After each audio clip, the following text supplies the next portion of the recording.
Salut à tous, c'est Shorty pour l'Oxymore. Aujourd'hui, nous sommes à Paris, à la place Hip Hop, et je reçois Pompis.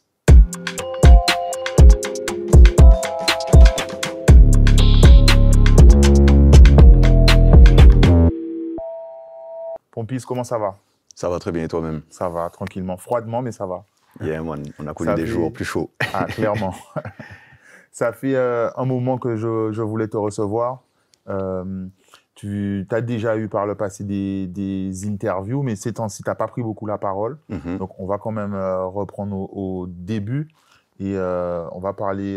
la première question, le premier truc qui t'entoure, c'est ton mix d'origine. Alors, est-ce que finalement, tu es martiniquais, guyanais, guadeloupéen? Ouais, je suis tous ces endroits en même temps. Hein, parce que je suis né à Paris, je suis parti en Guyane vivre. Après, je suis parti en Martinique, j'ai fait mes études en Guyane. J'ai tout ce bagage culturel de la Martinique, de la Guadeloupe via mon papa. Ok. Et de la Donc, Guyane. tu es guadeloupéen alors, ton père est guadeloupéen. Ok. Ouais. Yeah, man. Et à quel moment tu as commencé à écouter de la musique, les choses qui ont pu t'influencer? C'était quel genre musical? Ah ben, tu sais quoi, j'ai commencé avec tout le mouvement qu'il y avait à l'époque guadeloupéen. Mais ça remonte, hein, c'était à l'époque, c'était les MSN, des trucs comme ça. Ok. Tu vois ce que je veux dire? Calotte lyricale. Voilà, les sites, tu allais sur les sites télécharger les sons. Et j'ai vraiment commencé avec les artistes underground guadeloupéens. Et avant ça, par les parents, je sais pas moi. Par les parents aussi, mais ouais. du coup, c'était la musique des parents. Ok. Un peu afro-américain, tout ça. Ok. Un peu de reggae aussi. Et voilà. Ok. Et à l'époque d'MSN, donc tu commences à juste écouter, télécharger. Ouais, je télécharge et puis je me mets à apprendre les sons par cœur et puis à les chanter dans ma chambre, quoi, tu vois. Okay. C'est comme ça que ça a commencé. Et à quel moment tu as eu envie, du coup, de faire, toi, tes morceaux? Ben écoute, c'est arrivé un peu par hasard. C'est-à-dire que j'ai commencé avec un logiciel qui s'appelait Acid à l'époque pour les mix. Donc c'est mon voisin qui m'a mis dans ça. Je commençais à faire 2-3 petits mix et tout. Et un jour, mon père, il a acheté un MD avec un micro pour enregistrer des petits séminaires, tout ça. Et j'ai vu que ce micro-là, je pouvais le brancher sur mon ordi et capter ma voix avec Acid, du coup. Et ben, du coup, c'est comme ça que ça a commencé. J'ai commencé mes petites maquettes. Bon, c'était éclaté. Hein, mais mon voisin, du coup, je lui ai fait écouter. Il a pris mes sons et il a fait écouter à des gens dans le lycée qui étaient déjà plus avancés que moi. Le lycée, c'était en à Guyane? Cajou. Non, j'étais en Martinique. À Cajou, ouais, à Cajou 2. Et du coup, quand ils ont écouté mes maquettes, ils ont validé, ils m'ont proposé d'intégrer le crew. À l'époque, c'était le Judgment Crew. Okay. Et c'est là que tout a démarré. Hein. Ok. Et ben là, j'imagine, si c'est à peu près comme les gens de l'époque, il n'y avait pas d'ambition professionnelle du tout? Non, c'était vraiment faire vibrer son entourage. Tu vois, parce que même Internet, c'était pas aussi développé qu'aujourd'hui. Donc, quand tu chantais, c'était vraiment pour ta communauté proche, quoi. Okay. Il y avait des freestyles au lycée, tout ça, c'est comme ça qu'on s'exprimait. Et à quel moment ça a commencé à devenir sérieux, entre guillemets? Moi, je t'ai pas connu, entre guillemets, époque underground, donc j'ai eu l'impression que ça allait assez vite. Comment ça s'est passé? Combien de temps il y a eu entre ces débuts-là et le moment où c'est devenu sérieux? Ben, les débuts, comme tu as dit, il n'y avait pas forcément d'ambition. Donc, on faisait du son pour se faire plaisir dans un premier temps et faire plaisir aux gens qui nous entourent. Et à un moment, je suis en Guyane et je fais un son qui s'appelle Aïe Aïe Aïe. Donc ce son-là, il a tourné pendant 1 an, la version audio seule. Okay. Et 1 an après, il y a mon cousin Lostika qui m'a proposé de faire le clip de ce son-là, puisqu'on a senti qu'il y avait quand même un peu de mouvement autour du projet. Et du coup, on a fait ce clip-là. Et à partir de là, c'est là que ça a démarré. Ouais. D'accord. Et ben justement, au moment où je t'identifie, je commence à identifier Lostika, la Sani Pictures sur les clips et tout. Et je ne savais pas que c'était ton cousin. Donc, du coup, vous avez, comment dire, façonné la structure de ta musique professionnelle ensemble sur le clip, la production et tout ça. Alors là, c'est justement Olivier, mon manager, producteur, qui, à cette époque-là, enfin, c'est Lostika qui parle de moi à Olivier et qui lui propose de me prendre en charge. Et c'est là que les choses ont commencé à se structurer autour de moi. Okay. Et on a regardé pour professionnaliser un peu plus la chose, quoi. D'accord. À ce moment-là, tu as un style dancehall.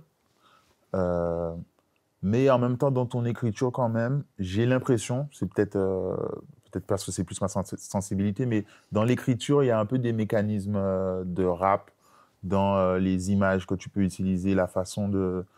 Et est-ce que ça fait partie de tes influences? Est-ce que tu as commencé peut-être aussi par le rap ou tu faisais un peu de J'ai fait tout? un petit peu de rap au tout début, mais c'est vrai que moi, j'aime beaucoup les sons qui te renvoient à des images, tu vois. Et donc, c'est vrai que j'ai toujours eu cette façon d'écrire où chaque punchline doit faire apparaître des images dans la tête des gens. Donc, c'est peut-être lié à ça, du coup. Ok. Et pareil dans ton style, donc c'était à ce moment-là festif, quoi, un peu Guy Alice aussi, mais dans le rythme par rapport peut-être à ce qui se faisait en Guadeloupe, où c'était très rapide, plus fast flow et tout, c'était un peu plus posé dans les rythmes. Et pareil, ça vient d'où? Est-ce que c'est les musiques Après, il y a de eu Guyane? l'influence Vybz Kartel qui a changé un peu tout l'univers dancehall, tu vois. Quand il a arrivé en... Alors, il chantait pas, il était pas hard, c'est comme s'il fredonnait sur ses... Un peu comme des sons pour les enfants, tu vois, des petits flows comme ça.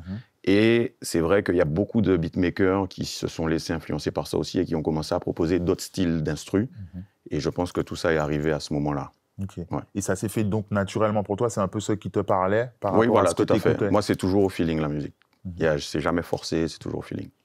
Et du coup, pareil, de mon impression extérieure, j'ai eu l'impression qu'à ce moment-là, ça a commencé à tourner très bien pour toi. Assez, pas facilement, mais il y avait plusieurs tubes, plusieurs clips, ça jouait en soirée. Comment toi, tu as vécu ce moment-là? Ben écoute, je l'ai vécu comme toute personne qui se lance dans la musique pour prendre plaisir et finalement on voit qu'il peut vivre de sa passion, tu vois. Et c'est vrai que ça allait très vite. Il y a eu beaucoup de dates, beaucoup de rencontres. Et c'était de belles années, oui. J'en garde un très bon souvenir. Tu as un peu, pas conclu, mais dans cette période, tu as concrétisé ce travail-là, ce succès-là avec un album. C'est la période où les albums physiques arrêtent de se vendre. Comment vous avez réfléchi, travaillé ce projet-là à ce moment-là? Et c'était quoi au final? Comment vous avez pris les résultats? Alors ce projet-là, si tu veux, il n'y avait pas forcément d'équipe complète qui travaillait sur ça. C'était vraiment moi, mon manager, Lostika aussi qui donnait son avis sur les sons, tout ça. On a regroupé un certain nombre de sons, on a sorti un projet parce qu'on a senti qu'il fallait quand même concrétiser tout ce qu'on avait accompli. Et du coup, au niveau des scores, bon, tu connais la musique de chez nous, c'est pas ce qui se vend le plus, tu vois. Surtout à ce moment-là, puisqu'il n'y avait pas encore vraiment de vente numérique, digitale. Ouais, c'est ça. Et il y avait déjà plus beaucoup de ventes de CD. Par contre, il y a eu tout ce qui est prestations à côté, qui fait que je pense que quand nous, on parle de notre musique, il faut voir les ventes, mais il faut aussi corréler tout ça avec tout ce qui va être showcase et compagnie, parce que c'est quand même la majeure partie. Et pour le coup, c'était pareil, encore une fois, de l'extérieur, c'était quand même très mouvementé. Il y avait beaucoup de dates. C'était très mouvementé, ouais. Donc pour moi, sur ce projet-là, on est quand même sur du positif. Et tu as un peu évoqué, tu as dit que tu as rassemblé des morceaux. C'était pas un album qui avait été travaillé où tu étais en studio pour faire 12 titres. C'était vraiment voilà, c'était comme justement, il y avait beaucoup de mouvements. On profitait des week-ends où il n'y avait rien pour caler des sessions studio. Chez moi, je grattais un peu, boum. Une fois qu'on avait un son, on le rajoutait à la liste. Après, on a fait un petit tri. Et puis, on a fait ce petit package, quoi. Ok. Ça nous amène à ce que moi, je considère comme une deuxième partie de ta carrière, où jusqu'à Starboy, l'album, je trouve que c'était vraiment à 90% festif, tu vois. Il y avait toujours peut-être une petite punch par là. Et là, j'ai senti que tu avais envie d'exprimer autre chose, aussi bien musicalement que dans les textes, des sujets. Qu'est-ce qui s'est passé Qu'est-ce qui t'a amené à vouloir exprimer ces choses-là? Je pense que c'est la maturité, hein. On grandit. quand on a 20 ans, ben, on pense qu'à s'amuser. Et puis, plus on grandit, plus on découvre la vie. Tu prends une calotte par la vie, 2 calottes, tout ça, ça te forge. Et du coup, ben, tu as envie de chanter un peu sur d'autres thématiques, quoi, tu vois. Faire les gens vibrer différemment. Donc, c'est ce que j'ai essayé de faire avec des sons comme Vida Loca, par exemple, où, voilà, on est plus dans la profondeur, tu vois. Et puis aussi me détacher de ce côté galice, parce qu'au final, les gens, ils pensent vraiment que c'était mon mode de vie tous les jours, tu vois ce que je veux dire? C'était un personnage alors, c'était pas... Ben, je sais pas si c'était un personnage, parce que voilà, il y a tous les à côté de la musique, tu vois, mais c'est vrai que ça m'est tombé dessus, parce que à l'époque, quand on a ces sons-là qui pètent, j'ai quand même d'autres sons, tu vois. C'est juste que, bon, on a choisi de sortir ces sons-là, et en fait, les gens se sont fait cette image de moi, tu vois. Et c'était à un moment un peu lourd, tu voulais un peu t'en défaire, quoi. Ouais, c'est-à-dire qu'à ce moment-là, moi, dans ma tête, je suis sur d'autres trucs, et voilà. Donc ça s'est ressenti musicalement parlant, tu vois. Parce que nous, les artistes, on est quand même des éponges, et on s'imprègne de beaucoup de choses. Et le lifestyle qu'on a au moment où on parle, tu vois, eh ben, il influence notre musique à l'instant T, quoi. Et ben, tu as cité Vida Loca, qui est un morceau que j'aime beaucoup. Mais même avant ça, il y avait eu Ghetto Life. Exactement. Où là, il y avait aussi bien le côté musical qui évoluait que le côté lyrique de ce que tu racontais. Comment tu as travaillé ce morceau-là? Alors, je crois qu'il a 1 ou 2 millions de vues et tout, donc c'est positif, mais moi, j'ai l'impression qu'il est même sous-coté par rapport à ce que tu as apporté à ce moment-là et tout. Comment tu as travaillé ce morceau-là? Et pareil, si tu peux nous parler du clip. Ben écoute, ce morceau-là, je rentre en contact avec Benjé, qui fait des instrus un peu différentes de ce qu'on a l'habitude de consommer au pays. Et, qui compose pour le rap français. Voilà, ouais, exactement, pour des grosses têtes du rap français. Et il me propose cet instru qui me marque dès les premières secondes. Du coup, je fais mon son, je fais écouter, et à Los voit direct tout un truc autour de ce son-là, puisque la Guyane est quand même frontalière avec le Brésil. Il y a pas mal de sonorités de là-bas, dans le son. Du coup, il me propose d'aller d'enjamber la frontière et de faire le clip là-bas, tu vois. Je crois que ça devait être l'un des premiers gros projets qu'on a pu faire. On a travaillé aussi avec Axel Sibrellus, qui a fait un gros travail au niveau du stylisme sur ce clip-là. Et voilà, hein, on est parti avec une petite équipe, on est resté là-bas, je crois, 2 jours. On avait un contact là-bas, parce que là-bas, c'est quand même un peu chaud, faut pas arriver là n'importe comment, tu vois. Et c'était une très, très bonne expérience. Et qu'est-ce que tu avais pensé de l'accueil du morceau? Du coup, moi, en tout cas, j'étais plus à Paris, donc je sais pas si c'est un morceau qui était réclamé sur scène. Et toi aussi, tu es plus en direct avec tes fans, donc... Ben, ce morceau-là, j'ai pas senti que ça a fait un gros boom, mais le nombre de vues parle de lui-même, il a été consommé quand même. Je pense que tout ce travail visuel qu'on a fait autour de ce morceau a quand même plu à pas mal de personnes. Ok.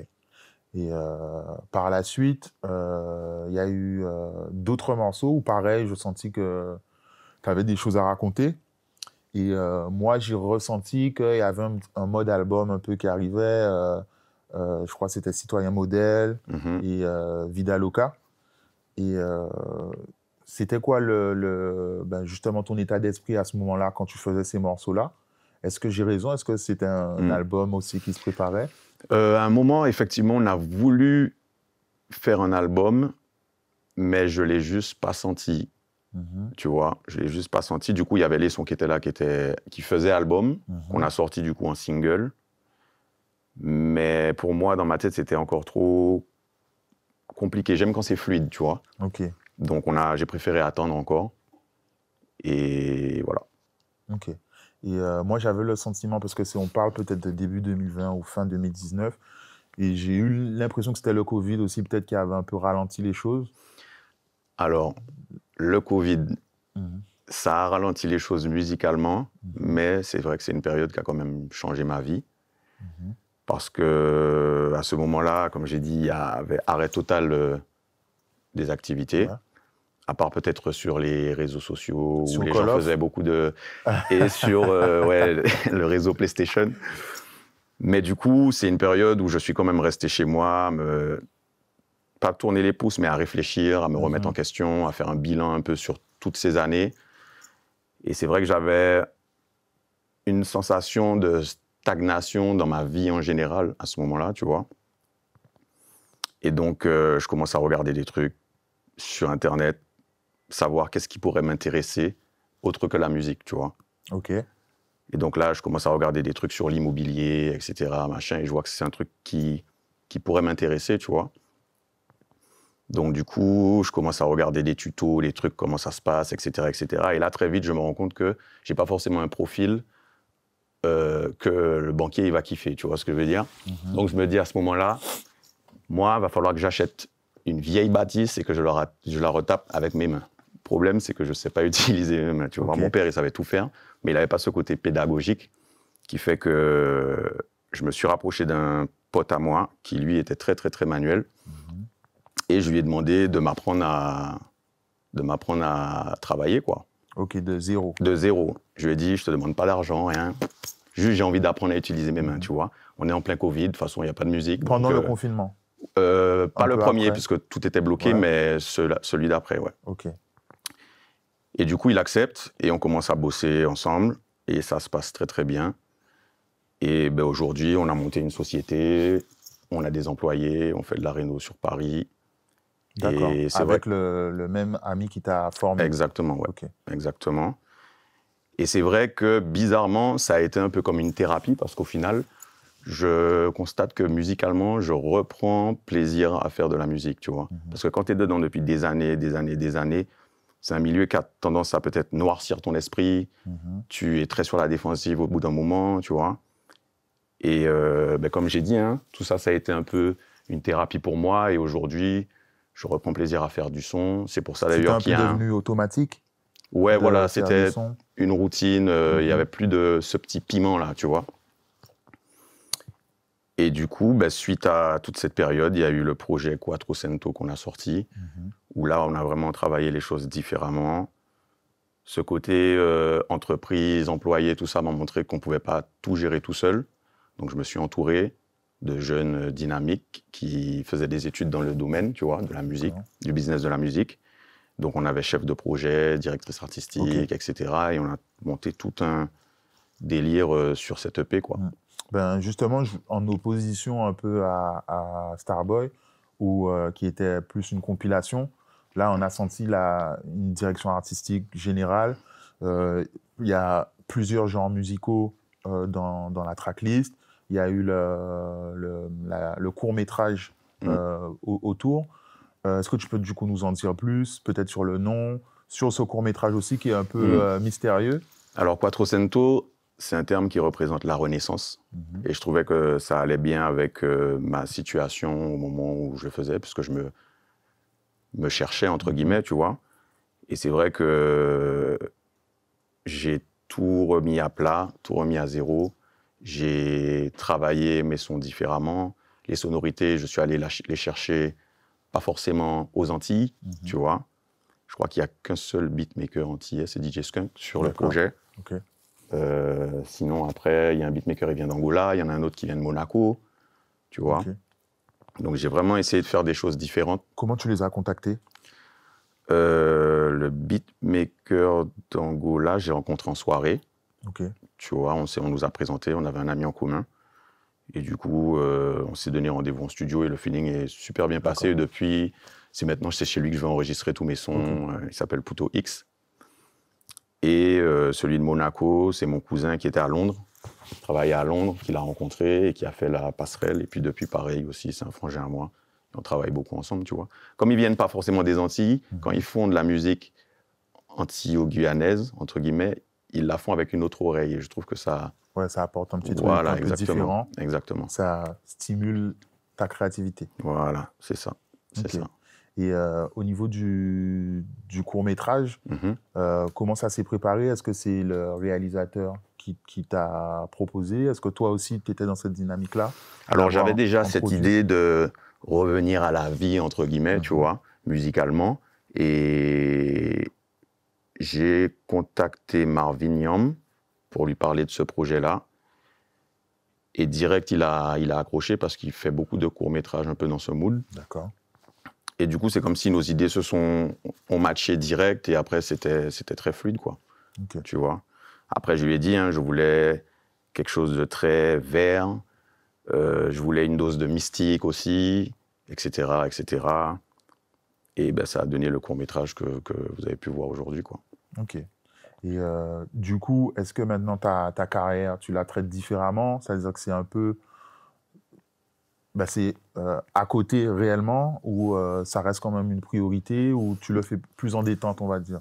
Alors, c'est toujours une priorité. C'est juste fait avec moins de pression, puisque j'ai réussi à créer une espèce d'écosystème, quoi, avec le BTP d'un côté et la musique de l'autre, qui fait que là, ben, ça tourne en autoproduction, quoi, tu vois. Ok. Et avant ce projet-là, justement, tu penses d'ailleurs, tu l'appelles album ou non, EP. EP, okay. Ouais. Avant cette EP, j'ai trouvé que aussi tu es retourné un peu collaborer, tu as fait pas mal de sons un peu plus drill, un peu plus rough. Exact. C'était quoi justement le mood aussi à ce moment-là? À ce moment-là, c'était vraiment freestyle, hein, c'est-à-dire que je saisissais les opportunités, quoi. Okay. Par exemple, tu parles de drill, j'ai fait un son avec Lion P, on est allé en studio, c'est parti tout seul, tu vois. Okay. On n'a pas calculé, on ne s'est pas dit on va faire ci, ça s'est fait tout seul. Et l'idée, c'était vraiment de vivre l'instant présent. Donc, dès que le son était fait, boum, visuel derrière et on balançait, quoi. Il n'y a pas vraiment de stratégie à ce moment-là. Ok. Aujourd'hui, du coup, on revient sur Quattrocento. Comment tu as trouvé l'accueil du public? Est-ce que ça t'avait manqué? Est-ce que tu es parti longtemps, donc c'est différent? Comment tu as ressenti le truc? C'est différent parce que j'ai l'impression que tout a changé un peu, le mode de consommation, même les réseaux sociaux, tout ça, c'est plus comme avant. Hein. Non pas que je me suis coupé de ça, j'étais toujours dessus, mais comme je sortais plus rien vraiment, tout ce qui est algorithme et tout, tu sais, il y a plein de trucs qui se sont greffés au fonctionnement de tout ça et c'était, je te cache pas, hein, j'ai trouvé ça un peu bizarre, tu vois, de replonger dedans vraiment. Mais c'était quand même plaisant. Là, les prestations ont repris, tout ça. J'ai renoué avec le public. Le public me le rend toujours aussi bien. Ils apprécient les nouveaux sons. Je crois qu'ils apprécient encore plus les anciens sons, tu vois, un peu comme le bon vin, tu vois. Et voilà, c'est que du plaisir. Ok. Et tu parlais du rapport avec les anciens sons. Toi, c'est quoi tes sons préférés au final? Est-ce que c'est les sons où tu as un peu raconté des choses, entre guillemets, non pas que tu racontais rien dans les sons dansants, mais le but était plus de faire danser? Est-ce que tu préfères les morceaux que tu as plus écrits ou les morceaux plus festifs? En vrai de vrai, moi, quand un morceau il sort, j'ai déjà tellement écouté que je suis plus sur ça. Je suis sur les morceaux de demain, tu vois. Donc mes morceaux préférés sont vraiment ceux qui sont là. Ceux qui vont venir, mais qui ne sont pas encore sortis, tu vois. Voilà. Et il n'y en a pas un, soit par son succès, soit par l'histoire du morceau qui t'a plus marqué? C'est lequel ton hit, du coup, même en show, celui que tu es obligé de faire? Celui que je suis obligé de faire, c'est quand même... Il y en a plusieurs. Hein. Il y a Indépendant de Galles, il y a Devant Babylone, il y a Road Boy, I Know With That. On en a quelques-uns quand même. Mais toi, du coup, ça te force, mais... Non, c'est toujours un plaisir de les chanter devant le public, par contre, tu vois, parce qu'il y a écouter le morceau et il y a le chanter avec ses fans, tout ça. C'est différent. Tu vois, quand tu es sur scène et puis que tu sens que le public, il chante tous tes morceaux, ben, tu vibres avec le public et ça n'a pas de prix, tu vois. Ok. Et j'oublie c'est quel festival, c'est à la Colle, et tu es remonté du coup avec Kalash pour faire Independent Gal, que tu peux raconter aussi ce moment-là. Ben à la Colle, à la base, je suis allé pour prendre du bon temps. Ok. T'étais en public, genre t'étais allé je suis allé avec des amis, on avait un petit carré et tout. Et c'est Ken qui a dit à Kalash que j'étais là. Et du coup, il m'a proposé de venir faire le titre avec lui. Quoi. Non, c'était pas prévu. C'était pas prévu. Et du coup, je trouve que c'est encore mieux quand c'est pas prévu. Tu vois. Ouais, franchement, j'ai vu de loin. J'étais pas là, mais ça faisait plaisir, quoi. Yeah, man, respect. Ok. Et ça faisait longtemps que vous n'aviez pas performé ensemble depuis ça faisait 10 ans, ouais. Ouais, ça faisait longtemps. Hein. Très longtemps, ouais.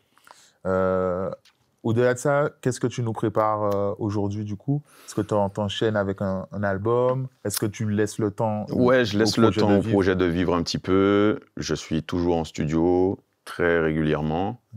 Là, on va balancer quelques singles, peut-être orientés un peu plus anti-Guyane, tu vois, ce qui se consomme vraiment au pays, donc tout ce qui va être chata, bouillon, les trucs comme ça. Qui, en soi, pour le bouillon, du coup, sera de la nouveauté à mon niveau. C'est ce que j'allais te demander. Et voilà, hein, je prends toujours du plaisir. Pour moi, c'est le mot d'ordre. Et on prépare aussi la suite, savoir comment on va vous faire déguster ce qui arrive, quoi. Ok. Et je reviens sur le bouillon. Ben justement, chata, bouillon, c'est des gens qui ont pop depuis les moments où toi, tu tournais beaucoup. Comment ça t'a marqué? Est-ce que tu es en mode étudiant du coup de la musique, voir comment on fait? Est-ce que tu apprécies, donc pour toi c'est naturel de faire? Non, le chata pour moi c'est naturel de faire. Ouais. Là, je ne l'ai pas fait sur ce projet-là parce que je trouvais que je ne pouvais pas revenir et reproposer direct du chata, tu vois. J'ai voulu quand même surprendre un peu les gens, les prendre un peu à contre-pied, tu vois. Mais moi, la musique, c'est sur du ressenti. Donc, peu importe l'instru que je vais écouter, je vais poser dessus avec le cœur, quoi, tu vois. Et ce qui doit sortir, sortira. Et le bouillon, c'était aussi naturel? Ouais, c'était aussi naturel. C'est juste que c'est un peu venu de nulle part, parce qu'on était en studio avec EJ. Et je lui ai demandé de me faire... Non, de base, je suis allé chez Staniski. Ok. Voilà, on devait bosser. Et Staniski m'a dit, vas-y, j'appelle un gars à moi. Et c'est l'IJ qui a débarqué. Et du coup, il est parti sur un truc. J'ai dit, ah ouais, c'est ça. Okay. C'est ça. Et du coup, on a fait un morceau. Et il y en aura certainement d'autres. Parce que mine de rien, on prend son pied sur le bouillon. Ben ouais, il y a une énergie de ouf. Yeah, man. Et au niveau peut-être des collaborations, est-ce qu'il y a des choses qui arrivent, que tu peux annoncer? Alors en ce moment, je travaille avec un jeune artiste que je vais faire découvrir très bientôt. D'accord, en mode producteur du coup. Ouais, voilà, plus voilà, accompagner l'artiste, transmission du savoir, tout simplement. Et quelques collaborations à droite, à gauche, pas forcément des têtes d'affiche, mais toujours sur du développement, tu vois. D'accord. Voilà. Tu as cette envie du coup de transmettre maintenant? Oui, je pense que si l'expérience est transmise aux jeunes, eh ben, je pense que ça va leur faire gagner beaucoup d'années, tout simplement. Du temps, ouais. Donc voilà, ce serait bête d'être égoïste à ce niveau-là, quoi. Et toi, tu es le genre du coup d'artiste, mais qui continue à surveiller, à écouter beaucoup ce qui se passe? Oui, j'ai une oreille, je penche mon oreille sur ce qui se passe et il y a du talent, hein, franchement. Je pense que la musique antilo-guyanaise a de belles années devant elle. Et d'un point de vue business, est-ce que tu es en mode recherche de signatures sur des labels ou autres, ou tu es bien dans l'indépendance, l'autoproduction avec ton équipe? Là, aujourd'hui, je suis bien comme je suis. S'il y a des opportunités, on va les étudier. Mais je suis à l'aise dans mes baskets aujourd'hui et c'est le principal. Ok, t'es pas à la recherche, quoi. Non, mais je suis pas fermé non plus. Ok, ça marche. Mais Pompis, on a fait le tour. Yes, I. Il y a peut-être quelque chose que tu aurais aimé évoquer que je t'ai pas demandé? Ben non, hein. Je pense qu'on a fait le tour. Si je devais peut-être donner un conseil aux jeunes d'aujourd'hui, c'est entourez-vous, mais entourez-vous bien. Voilà. Ok. Pompis, merci. Yes, I. Respect. Yes. Boudou. À bientôt. Yeah, man.